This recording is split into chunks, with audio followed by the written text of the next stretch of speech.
बहुत समय पहले हस्तिनापुर के राजा शांतनु एक दिन गंगा के किनारे घूम रहे थे।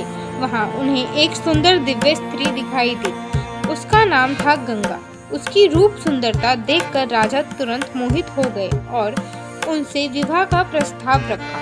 गंगा ने विवाह स्वीकार किया, लेकिन एक कठिन शर्त रखी। राजा, आपको मेरी किसी कर्म में रोक टोक करने का अधिकार नहीं होगा।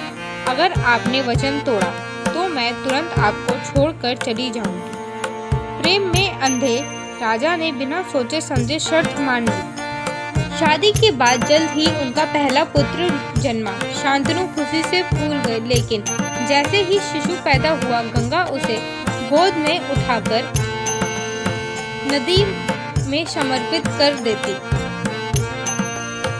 राजा का हृदय टूटता, आंखें आंसू से भर जाती, लेकिन उन्हें अपने वचन निभाया। उनके लिए ये जीवन सबसे बड़ा कष्ट बन गया। जब 8वें शिशु का जन्म हुआ, शांतनु और बर्दाश्त नहीं कर पाए। गंगा माँ जैसे ही उस शिशु को नदी की ओर ले जाने लगी, शांतनु उनके सामने खड़े हो गए और पुकार कर बोले, देवी, अब और नहीं, ये मेरा वंश है, मेरे पुत्र है, मैं इसे मरने नहीं दूंगा, आपको रोकता हूँ। गंगा शांत मुस्कुराई और बोली, राजन, आपने अपना वचन तोड़ दिया। अब मुझे आपका घर छोड़ना होगा, लेकिन जाने से पहले सच्चाई बता देती हूँ। ये बच्चे आम नहीं थे, ये अस्थावसुस थे, स्वर्ग के देवता। एक ऋषि के श्राप के कारण इन्हें पृथ्वी पर जन्म लेना पड़ा। मुझे उन्हें इस श्राप से मुक्ति दिलानी थी, इसीलिए मैं उन्हें जल में समर्पित करती रही, ताकि उनका मनुष्य जीवन छोटा हो और उनकी पीड़ा समाप्त हो। लेकिन 8वां वसु के श्राप कठिन था। उसे पूरा जीवन पृथ्वी पर बिताना होगा। वही अब आपका पुत्र है।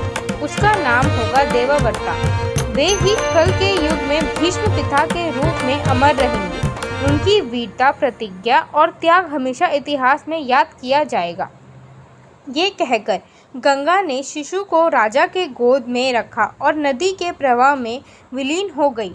शांतनु के मन में दुख भी था और गर्व भी। दुख क्योंकि उनकी प्रिय गंगा चली गई थी, और गर्व क्योंकि उनका पुत्र का भविष्य एक महान योद्धा और धर्म का रक्षक के रूप में इतिहास में लिखा जाने वाला था।